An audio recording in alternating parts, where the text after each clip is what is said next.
Charles Ballay, thanks for joining me. Thank you, Mike. It's nice to see you. Likewise. We are in Alabama. That's right. At the Alabama Convention. That's right. And we're in a beautiful place. It's beautiful. It actually is quite nice. And your wife Lisa is here. I met you guys in Florida. It's Jacksonville. In Jacksonville. And Nancy really had a good time meeting Lisa, so thank you for that. Anyone who impresses Nancy is on my good list already. Well, So Lisa does that. now we are here because we are seeking the party's presidential nomination. That is correct.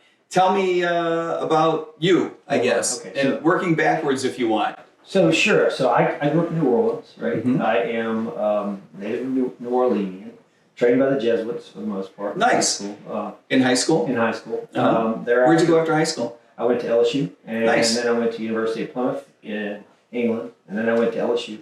And then I worked in sort of the film, TV industry for a while. Oh, really? What'd you do? A little bit of everything. Worked for a designer, worked for just set type. Where was that geographically? New Orleans. Uh-huh. New Nice. Orleans and in the sort of southern little area around Yep. right? But that was long before it became a larger industry in, say, Louisiana. Long Yep. before film credits, etc. Yep. And then I decided through a friend that I was going to actually go to medical school because he said, listen, you seem like you have a decent aptitude for this. So I said, How old Sure. were you when you went to med school? I don't really know. I was probably in my mid-20s maybe, or late 20s, something Uh-huh. like that.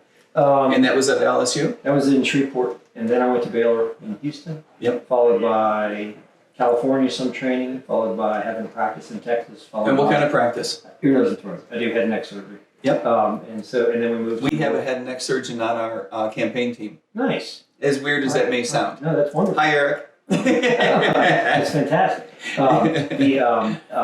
And then so I moved from Texas to New Orleans in 2014. And just Is that where you are now? that's where I am now. Still practicing? Absolutely. Nice. I'll be back Monday. What morning. prompted your move? So in that year, 2013, I think it was 2013, the government shut down 3 times, right? And so we were in a Medicare community in Kerrville, Texas. Yep. Beautiful place, Kerrville, Fredericksburg. That's sort of where I was, right? About 80 miles outside of San Antonio. Yeah. But they shut down 3 times, and so most of your population is Medicare. So consequent to that, when they shut it down, CMS holds claims for X period of time. So if the majority of your patients are government assistants or Yep. healthcare persons, right?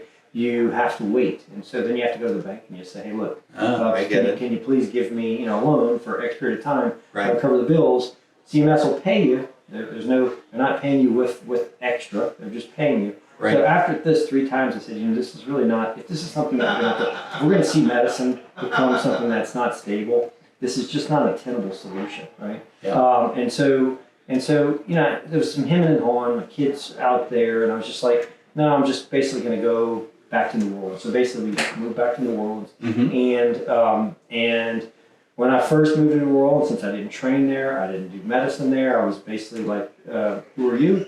Yeah. Maybe because Starting from ground zero. Why would you trust somebody that you don't understand their skills, right? Right. I was toying with going back to Texas because we just had such a thriving practice. Yeah. Only to work for an organization, not for myself. I get it. But then LCMC Children's Health bought us at the time, and so I worked for LCMC, Louisiana Children's Medical Center. And from there, it's been nothing but fantastic. I mean, they treat us well. My wife's my boss.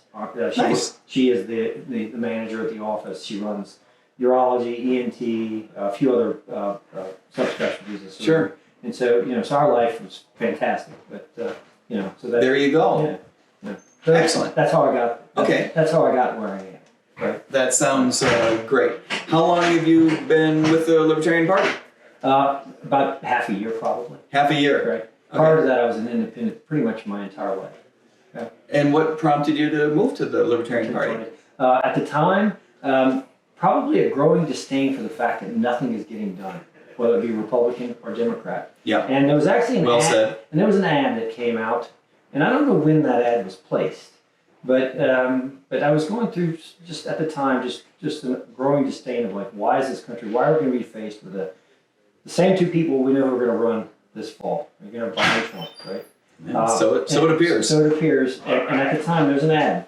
And it shows that there is a Republican, and it shows that there's a Democrat, and it shows a middle ground, right? And I'm like, well, I identify with this, I identify with this, I identify with this. And so at some point, I'm like, this makes sense. And then lo and behold, I started asking people around. It turns out the neighbor who lives a few floors below us, who's absolutely, I'm a libertarian, and his wife's not, but he is. He's at works for New Orleans NOPD. And so the more people you start asking, like, yeah, they don't necessarily espouse, they're not waving flags, but there are way more people than you realize out there that actually practice these same beliefs. Yeah, I agree with you. I often say that most Americans have a libertarian streak. They just wouldn't call it that necessarily. They just don't know. Yeah. But at the same time, I think they don't know because there are some far-fetched ideas, right, that people say, wait a minute, I can't identify with this because this isn't my bailiwick, right? So consequent to that, I think it turns some people off. But if you look at the center party core message, that's what most people identify with. Yeah, I think you're probably right. And I think that's one of the reasons why we have such a big opportunity in 2024. So you mentioned that you looked at the other parties and they weren't getting anything done. Well said. What kinds of things would you like to see them get done? Well, I mean, first of all, practice what you preach. I mean, if we're going to get down to debt, so if you go back and you look at the debt GDP ratio, you're an economist, right? Yeah, yes, sir. Not one of them has actually accomplished this task. And that's been climbing ever since Reagan took office, right? Absolutely. So ever since Nixon basically got rid of the whole gold standard, and then lo and behold, at the end, right, at the end of the Carter years, we started spending a lot heavily on debt. And accelerating. Well, it goes up, and it doesn't matter who's in Congress, right? Whether it's Democratic control, Republican control, if it's bipartisan, right? It doesn't matter. It continues to climb. Right? Yeah. So it's like, all right. So at what point do we consider this an untenable situation, right? Because the patients that I see, and I've been seeing, whether you're in Texas or in Louisiana, are not happy with the situation. There's a few people who are, sure, they're doing pretty well for whatever the reason may be. They make good business sense. Yeah. But most people don't. They're not, right? Yeah. Most people are pretty unnerved right now that they see what they see on television, and there doesn't seem to be an attainable solution, right? Yeah. Well, well said. Well said. And what prompted you to run for office? I'm glad you are, by the way. Well, because I finally got mad enough. I got mad enough because I said, listen, here's the thing. The chance of me winning is like winning the lottery in the sense that there's never been an electoral vote given to a libertarian on a national presidential scale. Right. The most we've ever achieved is 3.2% with Gary Johnson back in 2016. Right. Ross Perot got 19%. Right. So my goal is actually to get people to think. Right. Yeah. So instead of going into that booth and saying, you know what, I see these other people and other parties, and that's real nice, but I'm going to go with these two of Democrat Republican. Use your brain and begin to start to look at these other party members, whether it's libertarian or anything else, because we all have opinions and we have reasons why we actually formulate these opinions. Right. But at least do the homework prior to going into that booth. And so, consequent, I think people think I was somewhat nuts when I did this. They said, you're crazy. Why are you doing this? You can't win. And I said, sure, I'll spend a lot of money doing this. And that's fine by me. But there's a goal involved. Right. And I am very much a person of principles. And so I think if I can do anything, it's just to sweat, to basically take people and move them to thinking as opposed to just acting. Sure. And I think you're right. This is the way to interrupt the duopoly and force them to take into consideration our values and our principles and our ethics and our views by getting enough attention that for them to earn people's votes, they'll have to move in our direction. Absolutely. I mean, as it stands, the choices should be vast. This is a great country. You have a lot of people from all walks of life. Yeah. To run for office, you should not have to be a multi-millionaire or billionaire. It shouldn't take that. I mean, No. There are a lot of people with very good ideas that may not have prioritized making money as a goal. Yeah. But they still have good ideas. Right? Oh, of course. And good for you for being out here. It's a bit of a lift, and you're right. It does cost money. So you mentioned you're in New Orleans. That's right. And you mentioned you have children. That's right. How old are they? Chase is 21 and Graham is 18. Yeah. Okay. And then Parker is 27 and Zeke is in his sort of early mid 30s, 34. We're a split family. So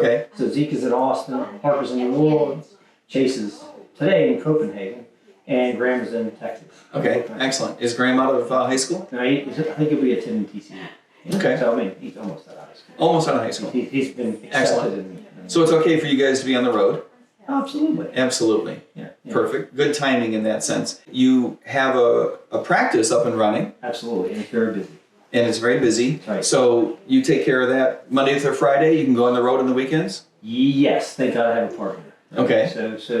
Yes, and most of these weekends, as you are well aware, coming up are actually, you have to leave on a Friday. So it's generally now working Monday, Tuesday, Wednesday, Thursday, right? Yeah. But so now with computers the way they are, I can do a lot of stuff on the road. Of course. On the computer. So if it comes down to just basically ordering stuff, getting tests done, reading tests, calling patients, that's something I can take care of from a telephone. It's really face-to-face or operating that I have to be there for. Right.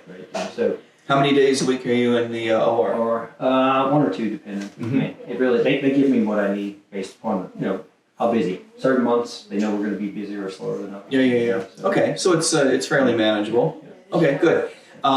What's Lisa think of being on the road? Both times I've seen you, she was with you, so I think that's I terrific. think she likes it. I mean, I think Lisa has a lot of hats, and she's very good at what she does. And she is very much an advocate for me, is the best way to put it, right? Perfect. She's my best friend. That's the best way to put it, right? So, I think she likes it. I think it's definitely something new. It's a different skill set that one has to learn doing Sure, this, right? sure. But she's used to running. Have you run for office before? No. No. I mean, I've been around politicians most of my life, right? So I do know what it takes to run a campaign. I've been involved, so to speak, by being a family member of those running for office. I mean, and we know a lot of politicians. We know at various places in the government, you name it. So I know what it takes. It's just not something that I was ever mad enough, or I didn't have the fervor to say, hey, look, this is what I want to do. Right. But this growing swell finally has. It has now made it to the point in my person that I think I have to do something, and even if it's to get just a few people to change their vote, or perhaps to get someone to actually look at this in a different light, right? Yep. Most people, Well said. my family thinks I'm nuts for doing this, right? They're like, "Why? You have a great life, you have a beautiful wife, you have great kids, you have great schools. We've been very fortunate. People have their health, you name it." Right. But I think this means that much to me. Yeah. Right. Well, good for you. And when you're on the road, when you have a chance to meet with folks, what are your favorite topics? What do you like to push? Well, or what do you most like of the time to it's talk? healthcare because that's what I know. When Good point. people are asking about healthcare, I mean, there's not a day that goes by that I don't talk healthcare with someone. Right. And so that's inherently that's what we gravitate towards, right? Yeah. At the same time, my job as a physician is to listen, right? Yeah. So all day I listen to people. Sure. And so it can be regarding anything. And do you find that libertarians? I mean, I think I agree with you. Would you say that libertarians are looking for solutions in the healthcare space? To a point, I mean, I think people are, right? So, I don't pigeonhole. I don't pigeonhole myself. Yeah. I don't pigeonhole myself as any one particular ideology. I think a good leader basically has to listen to people, and you have to understand where they're coming from and what it is they need. I can't go tell someone that has absolutely nothing, that's working two jobs, that's kids in school, that child is in a school that doesn't function well, that they need to do something on a whim or on some political ideology. You have to prove it to them, right? Sure. And so without any, I have the good fortune of doing what I do, so they trust me, right? So when I begin to talk this talk, they actually listen to me because, I mean, I have the best profession in the world. Somebody comes in with something that they need taken out, and I'm at, unfortunately, okay, when do we do it? I mean, what kind of trust? You don't get that trust in any occupation anywhere, ever, right? Good point. And so along those lines, I think they trust my opinion. So the patients that I have, the people that I talk to, even if they're not patients, I think they understand why I am passionate about what I do, and that it's an honest passion. Right? Yep. It's not just some frivolous, let's go do this because it seems kind of interesting, or let's get a name on the ballot. I personally, I would prefer no one know anything about me, right? But I know this is a completely different situation. It is. It's a vocation, and it's an obligation for those of us who feel like they can contribute something. It's good to see you and good to meet you. Where can people learn more about your campaign? The easiest way is www.ballay, Ballay 2024.com. Ballay2024.com. That's right. All right. Or contact at Ballay2024.com. Just email. We write people. Email. Okay. Contact at Ballay2024.com. That's correct. And Ballay is Ballay. That is correct. Charles, it's great. Thank you. Thanks for making the time for us to chat. Absolutely. Thank you. Thank you.